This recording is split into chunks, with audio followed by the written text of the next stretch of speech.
Got a lot of how-tos today, so just stand by. I have, yeah. What happens if you don't have 20% down? Let's talk about that real quick. Um, you don't need to have 20% down. You need to have income to justify what you're buying.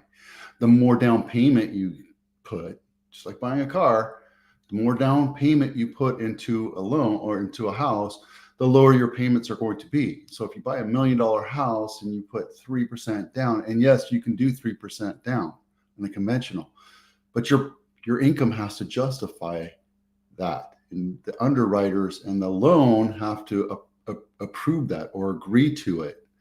You don't need to have 20% down. That's a myth. And I don't know how many people think that. I guess it's one of those things where you don't think about it, but you realize that might be a thing that's stopping you from buying a house. Look, if you have decent income and not so great a credit score and you have high debt, work on the debt. Let's get you in front of one of my lenders and we can go through a process of, how can we get you into a house? It's not that difficult. And look, there's USDA and VA, which are 0% down, right? There's hard money, which you don't really want to do unless you're experienced in buying a house. But a conventional loan, which is Freddie Mae and Fannie Mae and Freddie Mac, there you go. You don't need to have 20% down. You can go 15% down. You can go 5% down. You can do stuff that's a little different. When I first bought my first house, it was 80-15-5. I had 5% down. I had an 80% mortgage and a 15% second. And the second was like 150%. It's ridiculous. It was usury. But I got into a house and I knew that, I didn't have the greatest credit because I was stupid. I was a kid, but it doesn't matter. Get into a house and your life will become economically locked to that date. You're never going to have to struggle for tenants' rights, being evicted, seeing your rent go up, shitty landlords, right? Get into a house. This is a great time to buy. I know affordability sucks right now, but there's just not a lot of homes. A lot of buyers out there right now. Don't buy the house that's brand new on market. Ooh, I like that one. That's Little League Soccer, right? Little League Soccer. Everybody starts out playing position. All of a sudden the ball goes over here. And what happens? Well, you don't play position. You just go, I need to go look at that. It's like a red cat, the red laser with a cat. Don't do that. Look for the houses that have been on market, price reduced, have something wrong with it. You're a first-time buyer. You're not going to get the I love me, this is my forever house. Just understand, especially in the Silicon Valley, unless you have help. 20% down. Here it goes through. It's typical. Today's typical down payment is common misconception that buyers have to have 20% down. The typical down payment size first-time buyers has ranged from 6 to 9% since 2018. 6 to 9%. That's 5%. All right.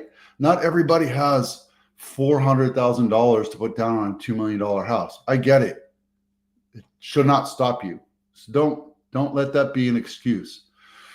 Where's the money coming from? Most first-time buyers rely on savings to fund their own down payments, right? 1 in 4 use gifts or loans from family members. 7% use their inheritance, which is a record high. So those with get, right? Families, hey, look, right now I'm setting my children up so that they have homes for when I'm dead. I'm setting them up right now. They're in there very, very young. So I'm structuring it so that they have a nest egg when they get their first corporate job, right? Are they going to have their forever home? No, they're going to have at least a nice little down payment so that they can move on with their lives and not have to struggle as renters. And they get economically locked into today because in 20 years, this house is going to be worth $4 million, right? Just guessing. So think of different ways of helping out your kids to get into houses because right now is a great time to do it. I keep on saying that. I'm going to show you why. Where is the money coming? Well, we already talked about that. popular loans for first-time repeat buyers. Make all cash offers. Yep, absolutely. Indicate that 74% of all buyers and 91% of first-time buyers investing in primary residence afford their purchase. Find other ways to afford their purchase. Majority of both groups use conventional loans. Again, conventional, Freddie Mac and Fannie Mae, those are conventional. There's alternate options for you to get into homes. There's multiple options. So if you go to a bank and they try to stick a round peg into a square hole, that's not going to fit. The best thing for you to do is talk to a loan broker. And I have 3 of them you can talk to. Happy to share them with you. I don't get anything from it other than knowing that I'm helping you. Okay. Can you withdraw an offer on a house? Yes. Caveat, right? You can put an offer on a house, and until the seller accepts that offer, you're not in contract. So you can withdraw that offer anytime until that seller accepts an offer. Okay, let's go a little bit deeper into that. What happens if the seller counters it? Well, they accept your offer counter to this. So it's still not ratified. You're still not in contract until you accept it, right? You can go do the counter dance and counter dance like Coyote Ugly. The counter offer dance. You can go back and forth until everything is just right for both parties. And that's how we do it most times today. When the market's hot and there's 50 offers on one house, you can just say, this is what I want, take it or leave it. And then ultimately somebody's going to take it, right?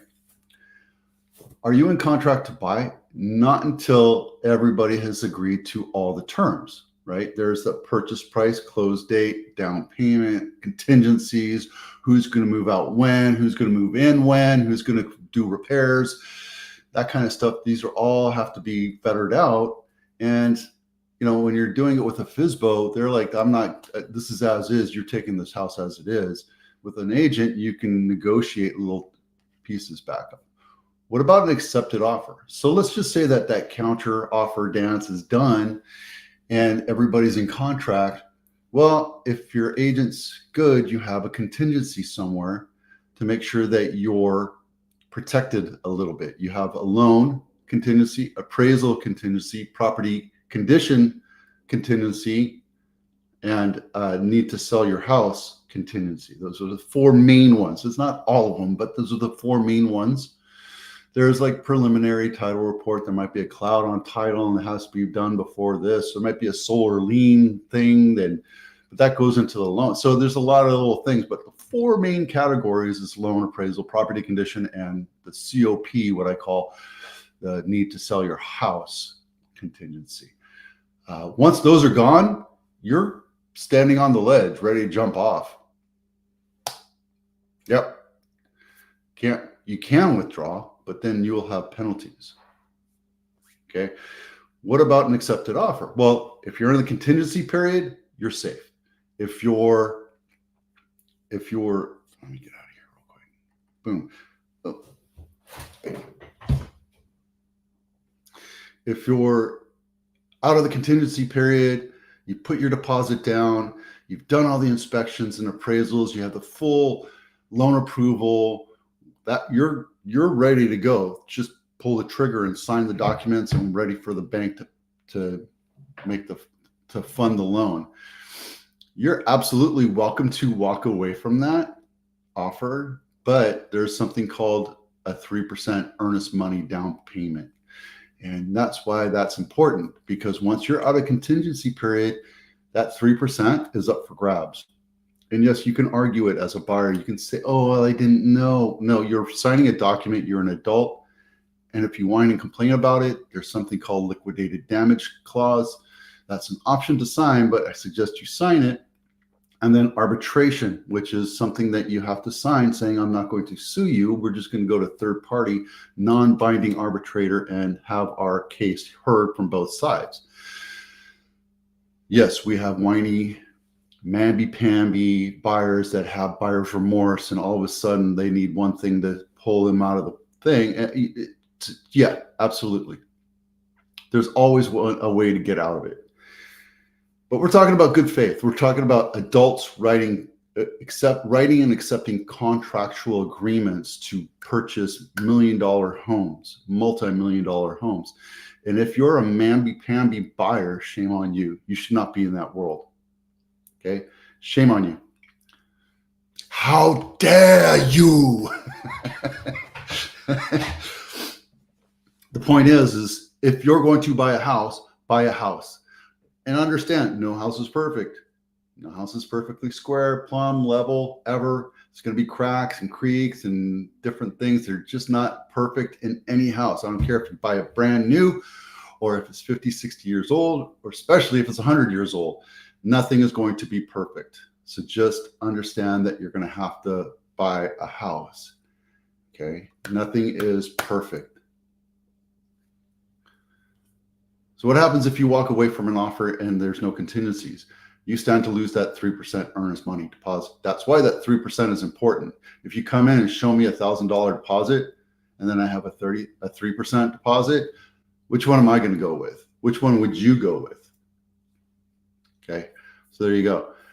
And yeah, absolutely. We just had an offer, a contract go bad within the contingency period. It was on the last day, but there was a qualification issue. And here's the thing. It doesn't affect you as a buyer, but it does affect the relationship between the two agents. And if they're two good agents and that one agent has to come up with the, they don't qualify thing, I can hold their feet to the fire and say, I need proof that it doesn't do it, that it just doesn't work. You need to show me some kind of proof. But here's the thing. You lose face with me as an agent. With this one interaction, you're canceling an offer, a contract with me as a listing agent. I'm representing buyer, my sellers, you're representing the buyer. You're canceling it.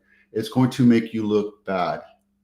And the likelihood of me ever doing business with that person again is almost zero. There's no perfect thing, right? And I don't have anything against that agent. It just didn't work out. But felt like there's some kind of games being played, and that's okay. I don't get hurt. I don't get emotional about it, but my sellers are a little upset because now we have to go back on market. Now we have to do this. Now we have to do that. And that's just the way it is. And it does happen. As a matter of fact, how many times does it happen? Well, I'm glad you asked. That's actually expired listings, but I'm going to do a TFT one here in a second. But it does happen. It happens more often than we think. It happens about 20-30% of the time, especially in situations where when the market's slow, buyers feel like they can kind of walk around and do whatever they want. And that kind of sucks, right? But it is what it is. It's just life. So there you go. Okay. This is Santa Clara County, luxury home of the week, Waverly Street. Wish it was my listing. $18 million. It took, it's on market 7 days. Oh, it's sold in 7 days. 6-bedroom, 5-bath, 5.5 2.5 baths, and 5,700 square feet, built in 1920. Let's take a look at this one. This one is in Palo Alto, and just a real quick look at it right here. That's where it is. And let's take a look at the pictures inside. That is nice. That looks like 1920s. You look at those period films, World War II, and you see families sitting around the oak table. That's awesome. I love that. Let me open this up for you.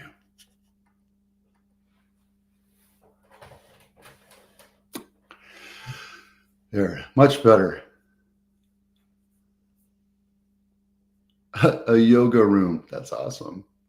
That's the best prop I've seen. I wish you would have put the floor plan, but there you go. This is Los Gatos Home of the Week, and it's right by Santa Cruz, kind of walking to it. There's Pizza My Heart over there, so that's cool. This is San Mateo Ave, not my listing, $3.6 million, 3-bedroom, 3-bath, 2,500 square feet, built in 1930, and on market 25 days. So maybe, I don't know, we'll see. It's a nice rusty Tuscan look. Yeah, see that look and feel right there with that older, richer looking granite countertop that really fits in the setting of this house. I don't know. 3,500 square feet, I guess you can have a little wine tasting room. That would make sense. Nice. Yep. That's a pretty house. I like that. And then, what is this? This is list price decrease of the week. We've had 304 so far. That's 23% of the entire active listing population right now. And I picked this one randomly. This one is in Blossom Valley, Calle Verde. It's been on market 95 days. 3-bedroom, 2.5-bath, 1,940 square feet. And it's right off of Pearl and looks like Capitol. Branham. There you go. Okay. And let's take a look. What is this? The 5-bedroom, 3-bedroom? Oh, so that's a small one.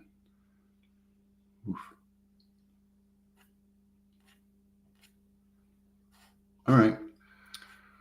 So look, this thing is priced at 1.45 right now, down 100,000, 105,000. I wonder if this one has HOA.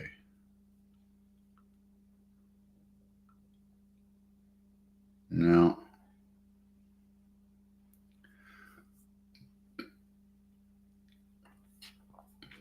So this one's vacant, but it's a 3-bedroom. Here's the thing, right? I think more and more people are looking for 4-bedroom plus. 3 bedrooms are almost becoming obsolete. Now, look, I just bought my mom and dad a 3-bedroom. That's for the 2 of them. And the reason why they have it is because one wants to have an office, and then the other one has a spare bedroom. And then the other, the office has a bed, but it's mostly for the purpose of that is that they can have their family come, the other, that my Filipino family and my European family, they can all come and visit and have a place to stay. So my aunt can come and visit for as long as she can handle them. Love my parents, but it is what it is. So there you go. Okay, this is important because, look, I wanted to talk about expireds, which again, I have to give you the list price reduction one. The number of expired listings, let me open this up for you. There we go. See, nice big chart. There we go. Single family homes, no condo or townhouses. I got this from the MLS. It's the last 5 years. 2022 was the big spike. And if you remember 2022, that was kind of when the rates went up, right? So one thing that I do want to point out is that this number or this graph right here, that's right here today. Well, actually last month, but the number of expired listings have popped up over the last 5 years. So something to be concerned about? No, just something to keep an eye out for, right? And I want to point this out again. I went here to the 30-year fixed on Fred, and this is November 2023 when rates went from 2%, 3%, all the way up to 7%. So yeah, that's going to put a damper on sales when you triple the interest rate. It just does. I don't know how else to explain it to you, but that's what happened here. And look, right afterwards, everything calmed down and everything kind of started chittering up. Now, this is not concerning, but it's something to keep an eye out for. Just keep an eye out on expired listings, and we'll go through this exercise every couple months just to keep an eye on it too. What this could mean is if this starts to trickle up, that means there's lack of confidence in the market, the economy, not just real estate, but the economy, and we need to see rates come down. This right here could present deflationary measures within our economy. There you go.